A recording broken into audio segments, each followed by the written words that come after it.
As the Mother of God, Mary holds a unique place in the Christian faith. The Mass, particularly the Eucharistic prayer, acknowledges her role in the Incarnation and her status as the spiritual mother of the Church. Mary's life is a model of faith, obedience, and humility. By attending a Mass in her honor, we express our desire to emulate her virtues and follow her path. Many believe that Mary intercedes for us before God. By celebrating a Mass in her honor, we seek her intercession and guidance in our lives. Mass is a communal event that brings people together. Celebrating Mama Mary's birthday can foster a sense of unity and shared faith within the community.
Hindi ito misa na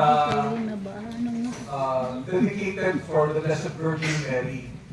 Pero napasin niyo naman kanina before the Mass, nag-rosary ko na tayo. Natin yung misa, mag-aayay tayo ng kung anong bulaklak na meron tayo dala. Kung meron, taguin natin yung bulaklak na yan. No?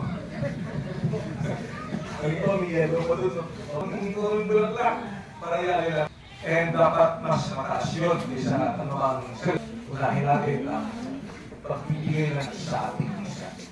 At ang Ebanghelyo can do all things. God is omnipotent. Gawin ang yung hindi nakakang pagalingin. And i-claim natin yan. Hilingin sa ating Panginoon. Kaya niyang ibigay sa atin. Sunod kung ako po'y may karamdaman ngayon na may pananampalataya. Kasi kahit hindi ka gumaling, hindi ka nakahulugan, hindi ka mahal ng Diyos. At hindi ka nakahulugan na hindi kaya ng Diyos. Kapag hindi man tayo gumaling sa ating hinihingi, nakagalingan sa ating karamdaman, may magandang ibang plano ang Diyos para sa atin. Eh yung iba, minalina, katulad ni Mama Mary, para pumasok sa buhay natin. Mamatiyak iti Diyos, Ama nakapaling namin. Ano para suwati langit kayo dagang, mamatiyak na iti Jesucristo, kabuktong anak natin na po kayo, ipipawag na namin iti Espiritu Santo, agabot do sa tiyayo may maupong kaligiti si Bibiyag kaligiti na tayo. Mamatiyak na iti Espiritu Santo, pacheck na iti Santa Iglesia, nagilirin na iti Santos. The atmosphere during the Mass was truly heartwarming. It felt like a return to my childhood, when I would attend Mass with my mom. The sense of peace, joy, and love that filled the air was palpable. It was a reminder of the power of community and the importance of family. After the Mass, we gathered as a family, sharing hugs and kisses, and I couldn't help but feel a deep sense of belonging and gratitude.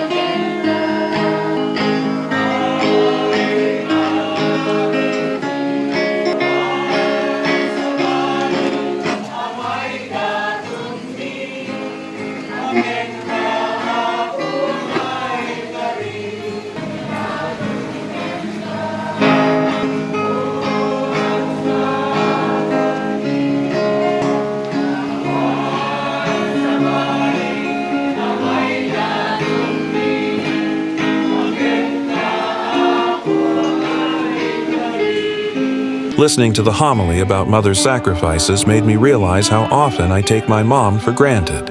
I felt guilty about the times I've raised my voice or argued with her. Now, I'm determined to show her more love and respect. I've made a conscious effort to speak more kindly to my mom and to listen to her without interrupting. I also plan to spend more quality time with her and help her with chores around the house. Sharing your story can inspire others to reflect on their own relationships with their mothers and to take steps towards greater harmony and understanding. I'm reaching out to ask for your prayers and support for my beloved Auntie Juanita Reyes. She will be undergoing a major operation on September 24th, and I know your prayers will provide her with strength and comfort during this challenging time. Additionally, please keep my sister-in-law Remedios Mendoza in your prayers as she will also be undergoing an operation. Your positive thoughts and well wishes will mean a lot to both of them. Your positive thoughts and well wishes can make a significant difference in their recovery. Please help me spread the word by sharing this message with your friends and family. Together, we can create a wave of support and encouragement for them during this challenging time. Thank you for your kindness and compassion. Thank your viewers in advance for their prayers and support. We want to express our sincere gratitude to all my kabarangay for your continued support and participation in our annual Mama Mary birthday celebration.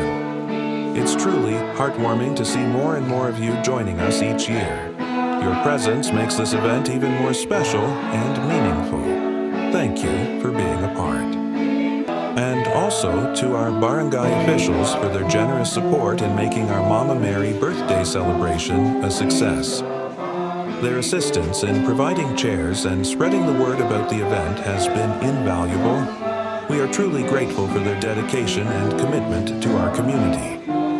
On behalf of Madam Aurelia, our success is part of her devotion with her sisters Sione, Terry, and Zenaida.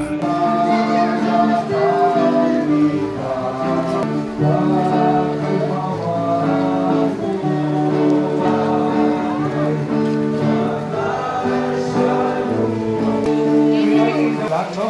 Tapos the Parish of St. Nicholas of Tolentino, ako po'y nagpapasalamat sa pamunuan ng chapel na ito, lalo-lalo yung Barangay Pastoral Council, headed by Apishoni. Also, thank you to Pulong Barangay Michael and for being with us in this occasion. At kakanta na po kami ng happy birthday all together sa today.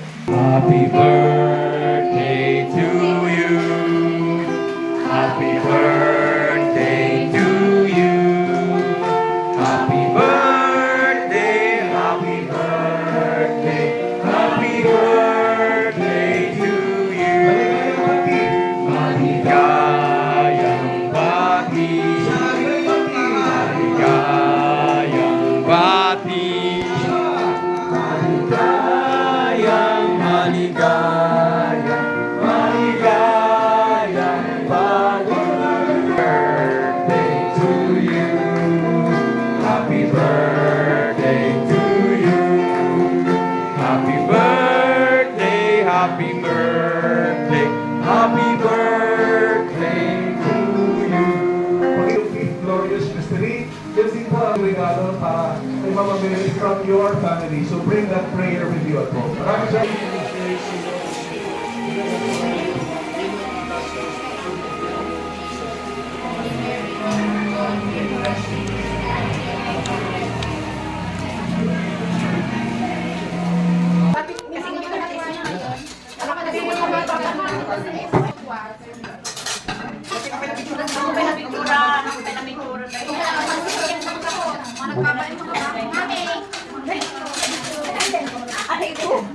Tawid na dito.